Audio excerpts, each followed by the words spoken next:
Every trader loves to talk about the wins. They shine them up like a trophy and hold them high. But the real skill, the part most folks never bother to study, is learning to see the danger hiding inside a winning trade. And that's what I want to talk to you about today. Before we dive deeper, let me say this: if you saw the previous video on blowing accounts to consistent profits, you'll notice how today's topic is the natural continuation of that same battle every trader fights. Now, when I say the biggest red flag in every winning trade, I'm not talking about the market turning against you or some fancy indicator flashing a warning. No, those are surface ripples. I mean the red flag that shows up long before the chart even thinks about reversing. I mean the feeling creeping up your spine when a trade moves in your favor and you start whispering to yourself, maybe I should grab this before it slips. Maybe this is good enough. Ever felt that? Of course you have. Every trader has. And that's exactly where the trouble begins. You see, the market doesn't break most traders on the entry. The market breaks them on the exit. A winning trade, if handled poorly, becomes a slow leak that drains months of discipline. I've watched more traders die from small winners than from small losers. And I ask you, what does that tell us about human nature? The biggest red flag is simple. It's impatience disguised as success. When a trade starts to work, the amateur grows nervous, not confident. Instead of letting the market prove the trade right, they rush to cash out and lock in a little profit. Sounds sensible, doesn't it? But if you look closely, it's fear wearing the mask of prudence, and fear has no place in a winning trade. I learned a long time ago that a trader must behave very differently when he is right than when he is wrong. A losing trade demands quick, decisive action. A winning trade demands calm, almost stubborn patience. But ask yourself, how often do you treat them the same? How often do you tighten up, get anxious, and cut the profit short just because the number on your screen looks tempting? The truth is, most traders don't actually trust themselves with success. That's the red flag. It shows up in your hands, itching to click the button. It shows up in your voice, talking yourself into reasons to get out. It shows up in your excuses, blaming volatility, news, intuition, when you're really just afraid to let the market pay you properly. Remember in the previous video, when we talked about the shift from blowing accounts to reaching consistent profits? Well, this principle sits right at the heart of that transformation. You can't become consistent while treating winning trades like they're fragile little birds that might fly away. Now, here's the thing I've learned after years of studying the tape. The market rewards courage when you are already correct. It never rewards courage when you're wrong. But a lot of traders reverse that order. They take bold, reckless risks in losing trades and turn timid the moment they start winning. Isn't that backward? Doesn't that sound like a trader fighting himself more than the market? A winning trade is supposed to grow. It's supposed to breathe. It's supposed to stretch out as the trend strengthens. But too many traders choke the life out of it by staring at the P&L instead of reading the chart. They forget that the chart, not their emotions, is the real signal. When I was coming up, I used to say, it was never my thinking that made the big money for me. It was my sitting. And I still believe that. But sitting is difficult for the trader who hasn't yet mastered his impulses. Sitting requires faith, not blind hope, but faith in your analysis, your rules, your setup, and the market's natural tendency to reward a correct position. Do you ever let the market speak long enough to show you what it wants to give? The biggest red flag inside a winning trade is the urge to settle, to be satisfied. Now, mind you, there's nothing wrong with being grateful for profit. Gratitude doesn't hurt anyone. But satisfaction is different. Satisfaction is a ceiling you put on yourself. Satisfaction is how you turn a potentially great trade into a forgettable one. And let me tell you something important: wealth in trading doesn't come from a collection of modest wins. Wealth comes from the occasional extended move that you were wise enough, calm enough, to hold through. One or two big trades can pay for a whole season of ordinary ones, but you'll never catch those big trades if you keep responding to that red flag like it's an emergency alarm. You have to retrain your instincts. Most people aren't wired to let profits run. Most people are wired to snatch comfort the moment they feel it. But trading isn't a comfort-seeking profession. Trading is a probability profession. And probabilities don't favor the trader who constantly interrupts his own good fortune. So I ask you directly, who are you in a winning trade? Your disciplined self or your anxious self? Who's really making the decision when you hit that sell button? Because the market is neutral. The charts do their job every day. The only unpredictable variable is the trader staring back at the screen. And I'll tell you another thing. The more experience you gain, the more you'll realize that the real red flag isn't the chart at all. It's your reaction to the chart. When your pulse quickens, when your mouse hovers over the exit, when your mind starts inventing reasons to bail out, that's when you need to stop and ask, am I acting on evidence? Or am I acting on fear? You can train yourself to wait for the market to invalidate your trade instead of letting your nerves do it for you. You can learn to tolerate the normal fluctuations inside a trend. You can learn to distinguish between a pullback and a reversal. But none of that matters if you don't first acknowledge the red flag when it appears. And here's the part most traders miss: the red flag doesn't show up because the trade is bad. It shows up because you're not used to being right and letting the market reward you. Taking profit because it feels safe exposes a scarcity mindset, and that mindset is one of the quietest liabilities a trader can carry. Most people never stop long enough to ask themselves why they have the urge to close a perfectly good trade the moment it starts to show a little green. They say it's prudence. They say it's discipline. They say it's smart to take something off the table. But if you peel back the layers, you'll usually find something more primitive. Fear of losing what they've just gained. And fear always leads to premature action. A scarcity mindset is not about how much money you have. It's about how you behave when opportunity shows up. For a trader, that opportunity is a winning trade in progress. The market is finally moving in your direction. Your read was correct. Your timing was acceptable. Your risk made sense. But the moment the trade shows profit, instead of leaning into confidence, many traders tighten up and think, I should grab this now before it disappears. That thought sounds responsible on the surface. But look closer. It assumes the worst. It assumes loss. It assumes the market is about to betray you. It assumes you can't trust your own judgment. This is where the scarcity mindset quietly sabotages performance. It encourages you to protect crumbs while missing the loaf. It tells you that small profits are safer than waiting for the market to deliver the full potential of the setup. But a trader who behaves like that is living in defensive mode even when things are going well. That's no way to build wealth. That's no way to compound an account. That's no way to grow into someone who can hold a trend with calm, steady patience. Think about this.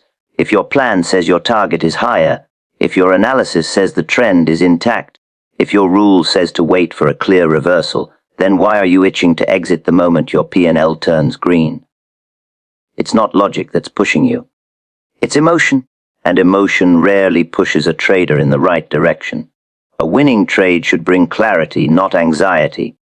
If you feel nervous while you're right, that's a sign you have internal work to do.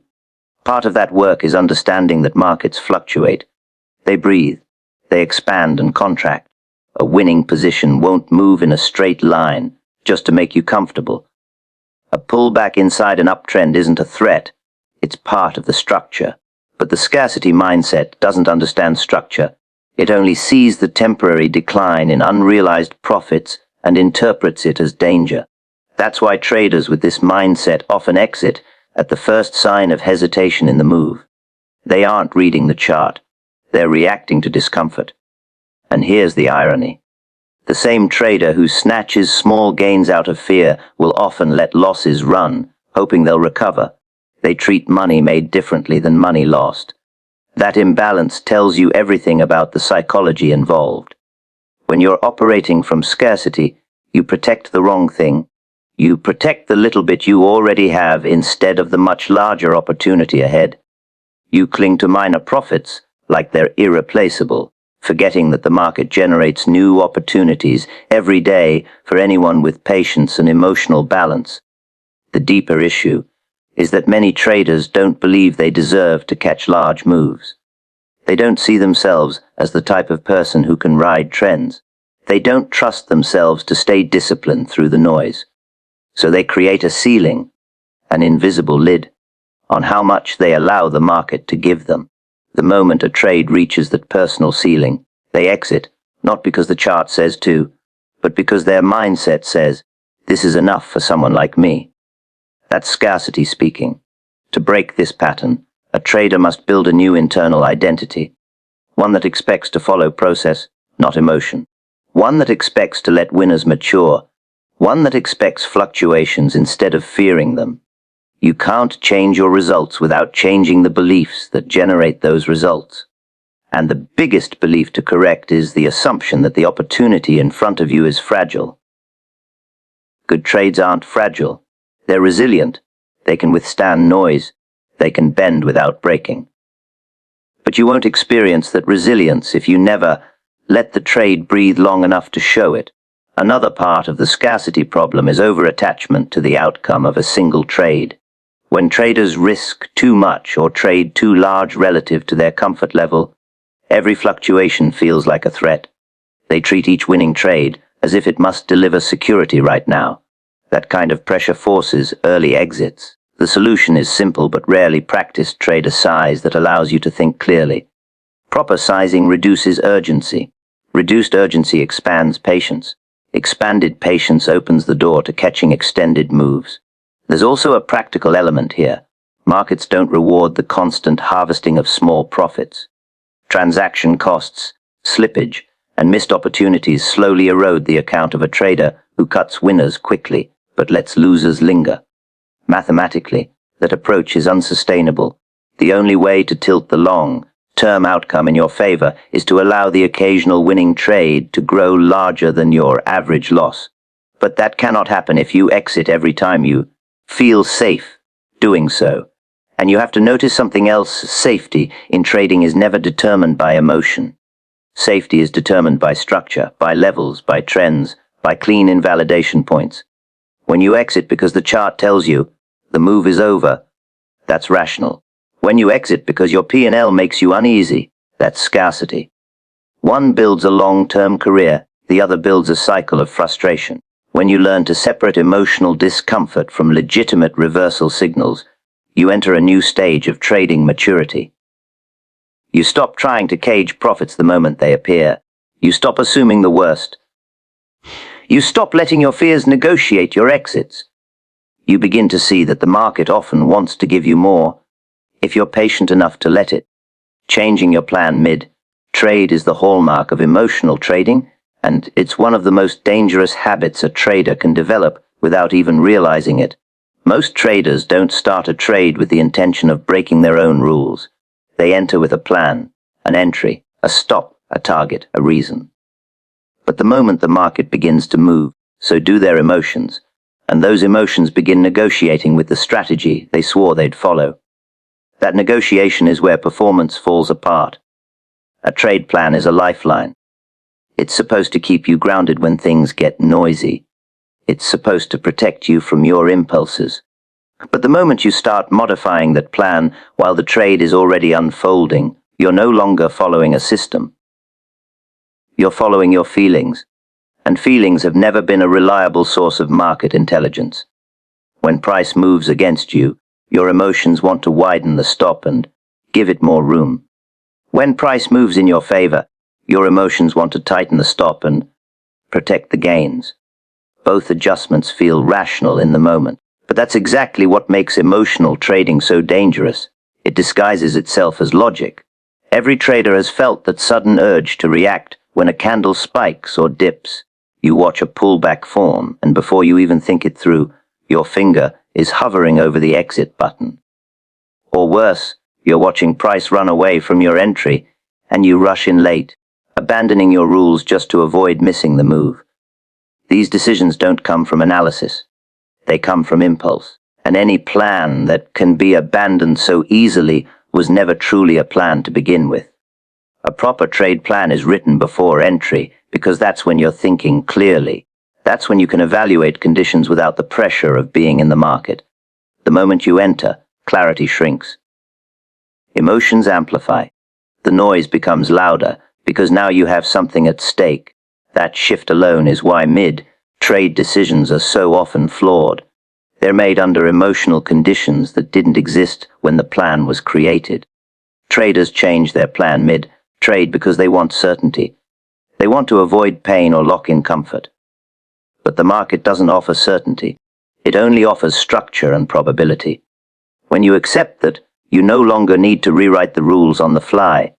You stick to your stops, trust your targets, and let the trade unfold without constant interference. The real problem is that many traders don't genuinely trust their plan. They say they do, but the moment price wiggles against them, doubt creeps in. They start looking at other time frames, scanning news, checking social media opinions, anything to justify the emotional urge they're feeling. Suddenly, the original plan becomes blurry. The reasons for the trade become less important than the discomfort of staying in the trade. This is why consistency becomes impossible for the emotional trader. If you change your plan based on how you feel in the moment, your results will always be random. One day you cut early, the next day you hold too long, the next day you widen the stop, the next day you exit on noise. There's no repeatability in that, and without repeatability, there is no edge, no identity, no structure to build long-term success on. Changing your plan mid-trade also creates a dangerous psychological loop. Every time you break your rules and the outcome happens to work in your favor, your mind learns the wrong lesson. It learns that abandoning discipline can sometimes be rewarded. That intermittent reward is the same mechanism behind addictive behaviors. It reinforces inconsistency. Then the next time you're in a trade, that voice inside whispers, "Just change it again, it worked last time." And piece by piece, your discipline erodes. But the opposite scenario is just as damaging. When breaking your plan leads to a loss, you begin to lose confidence in your ability to follow through. The very act of violating your rules, even if the result was bad, still chips away at your sense of control. You begin to see yourself as someone who can't execute reliably. Eventually, you stop creating detailed plans altogether because deep down, you don't believe you'll stick to them anyway. Another subtle danger is that mid-trade plan changes usually shift the trade's original risk to reward profile. You might enter with a calculated risk, but if you widen the stop, you've increased the risk without thinking. If you tighten the target, you've decreased the reward without justification. Over time, that skewed math destroys the expectancy of your system. A trader who constantly adjusts their trades cannot accurately measure whether their strategy works, because they never actually trade the strategy as designed. There's also a mindset element involved. Changing your plan mid-trade often stems from a scarcity perspective, the belief that this trade must work, or I can't afford to let this turn into a loser. When you trade from scarcity, every fluctuation feels dramatic. Every candle matters too much. Every tick threatens your emotional stability. A trader with a healthier mindset doesn't cling to each trade. They know their plan is built on a series of trades, not a single outcome. They can execute without overreacting because they've learned to trust the long-term process more than the short-term noise. Sometimes traders justify changing their plan by claiming they're adapting to the market. But real adaptation comes from preparation, not panic. Adaptation means refining your strategy over weeks or months based on data, not adjusting mid-trade because you feel nervous or excited. What many traders call adaptation is simply emotional override. A disciplined trader knows that the moment a trade is open, the only decisions worth making are the ones already planned. If new information appears, major news, structural shifts, invalidation signals, those should be part of the rules too. But when the urge to adjust comes from discomfort rather than evidence, that's emotional trading at its core. The truth is, following a plan is harder than creating one. Anyone can design rules. Few can obey them under pressure. The traders who learn to keep their hands off their trades once they're live are the ones who develop steadiness. They let the market do what it does. They give price room to breathe. They honor their stops and trust their targets. They stop treating every fluctuation as a personal threat. They stop letting impulse rewrite a plan that was built from logic and structure. Exiting a trade without a chart-based reason shows a lack of trust in your own analysis. And that single habit quietly weakens a trader more than most people realize. It's one thing to take a loss because the market invalidated your setup, or to take profit because price hit a key level you identified before entering. But it's something entirely different to exit simply because you felt like it, or because the trade made you uncomfortable, or because the profit looked good enough in the moment. Those aren't chart-based reasons. They're emotional reactions, and emotional reactions rarely create long-term consistency. A chart-based exit is anchored in something objective. It might be a break of structure, a violation of your stop, a hit of your target, a rejection at a resistance zone, a shift in momentum, or whatever criteria define your particular system. The key is that the decision comes from something visible, measurable, and predetermined. When you exit without those reasons, you're essentially saying, my plan doesn't matter right now. My emotions are more important. And once you make that choice, even once, it becomes easier to repeat. Many traders struggle with this because they don't fully trust the setups they choose. They want certainty, and charts can't offer that. They can offer probabilities, tendencies, patterns, but never certainty. So when the trade is active and price fluctuates, which it always does, the trader without trust begins searching for a comfortable exit rather than a correct exit. The moment a little profit appears, they take it. The moment a candle wicks against them, they bail out. Not because the structure has failed, but because the discomfort is too much. The problem is that discomfort is not a signal. Discomfort is not analysis. Discomfort is the mind resisting the natural volatility of the market. Price doesn't move in straight lines. It moves in waves. Those waves include pullbacks, consolidations, retests, and indecision. If you're exiting every time the wave bends against you, you're not trading the chart. You're trading your fear. When a trader exits without a chart-based reason, they interrupt the edge of their own strategy. No setup can deliver its statistical potential if you keep cutting it prematurely. You might have a strategy built around holding until trend exhaustion, but if you exit halfway every time, you'll never experience what the strategy was designed to produce. You'll only see fragments of it, and those fragments often aren't profitable enough to offset the losses. Then the trader says, this strategy doesn't work, when in reality, they didn't work the strategy. This habit is especially common with new traders who haven't yet developed emotional tolerance. They think the market should reward their analysis instantly. They expect trades to move in their direction without ever testing their conviction. The first hint of hesitation in price makes them question everything. But the chart isn't questioning anything. The chart is doing what charts do, moving through natural cycles.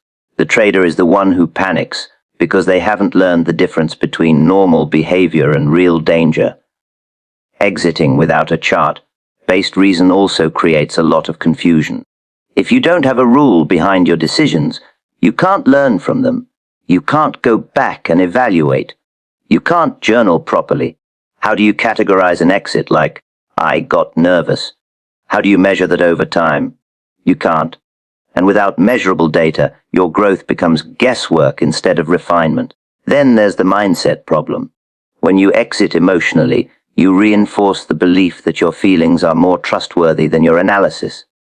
Over time, that belief grows into an internal authority that overshadows your planning. Even worse, if the emotional exit occasionally saves you from a losing trade, you develop a dangerous bias. You begin to think your impulses are smarter than the chart. That illusion of control becomes addictive. And like any illusion, it eventually breaks, usually in the form of a large missed opportunity or a series of avoidable losses. On the other side, when you exit a winning trade without a chart-based reason, you reinforce a scarcity mentality. You tell yourself that gains are fragile and can disappear at any moment. Instead of letting the market give you what the setup was designed to offer, You settle for safety. But settling for emotional safety is expensive. It shrinks your winners until they're barely meaningful. And when your winners are small, your losers, no matter how well controlled, start to dominate the account over time. A real trader knows that exits must be systematic. You can have flexible rules, but they must be rules. Maybe your exit signals include trailing stop levels, structure breaks, moving average crosses, volatility shifts, or volume anomalies. Whatever they are, they should be defined clearly enough that you don't have to invent a reason in real time. When you know exactly what will make you exit a trade, you remove a huge part of the emotional burden. And part of trusting your analysis is accepting that not every trade will be profitable. Some will hit your stop. Some will reverse. Some will disappoint. And that's fine. The goal of trading isn't to avoid losses. It's to manage them within a system that can generate positive expectancy. But if you exit early for emotional reasons and still take the full loss on your losing trades, you end up playing the worst possible game. You minimize your wins and preserve your losses. The trader who exits without chart-based reasons is always at the mercy of the moment. Their experience becomes a roller coaster because the market's noise dictates their actions. They become reactive, uncertain, inconsistent.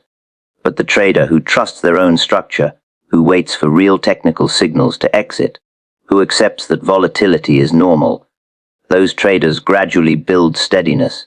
They learn to stay with the trade because the rules haven't told them to leave yet. They learn to see price movement for what it is, not what their emotions interpret it to be. They learn that the chart gives reasons, and when the chart speaks, that's when the decision should be made. A shrinking stop, loss after entry signals insecurity, not strategy, and this is one of those habits that quietly erodes a trader's progress without them noticing the damage until much later. When you move your stop closer to price for no structural reason, you're revealing something internal about your mindset. You're showing that you don't trust the trade you just took. You don't trust the setup you selected. You don't trust your ability to withstand normal fluctuations. Instead of letting the trade breathe within the space you originally planned, you tighten the stop because you're afraid of losing what you've already risked. That fear becomes a filter through which every tick looks bigger, every pullback looks threatening, and every minor retracement looks like the start of a disaster.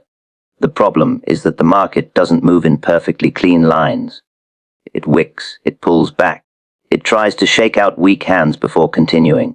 A stop loss isn't supposed to shield you from that natural noise.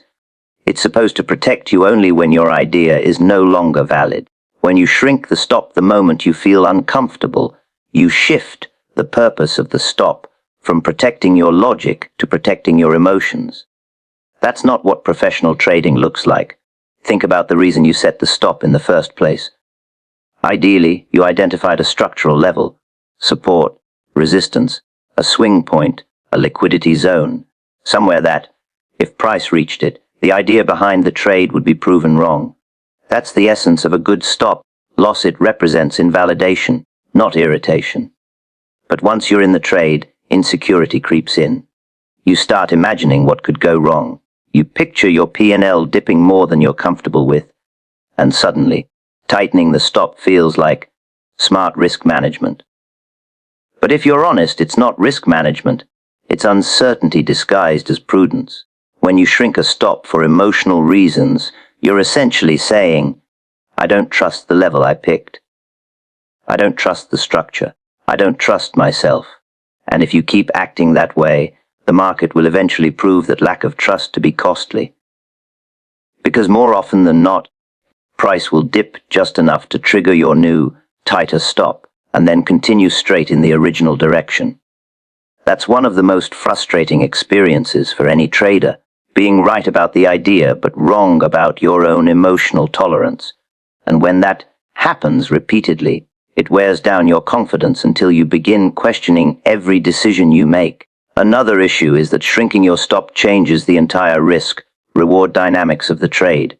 You might have planned a 3D1 or 4-hand-1 setup, but once you tighten the stop, the potential reward shrinks in proportion to the risk, and suddenly your high, probability trade becomes nothing more than a coin flip. A great setup becomes mediocre simply because you adjusted it based on temporary discomfort. That act alone can destroy the mathematical edge of your strategy. A trader who constantly modifies the stop loss can't accurately measure performance because the implemented trade never matches the planned trade. This habit also creates a psychological cycle. Each time you tighten the stop and get wicked out, you feel punished. You feel like the market is targeting you personally. You start believing that every time I move the stop, it hits. And yet, the insecurity that caused the adjustment makes it more likely you'll do it again. So you end up trapped in a loop where the very action meant to protect you is the one harming you. Part of this insecurity comes from trading too large. When the position size is bigger than your emotional capacity, every movement feels important. Minor fluctuations feel exaggerated. A normal retracement feels like a threat to your safety. And, because the mental pressure is too high, you try to ease it by shrinking the stop, telling yourself that reducing the loss is responsible.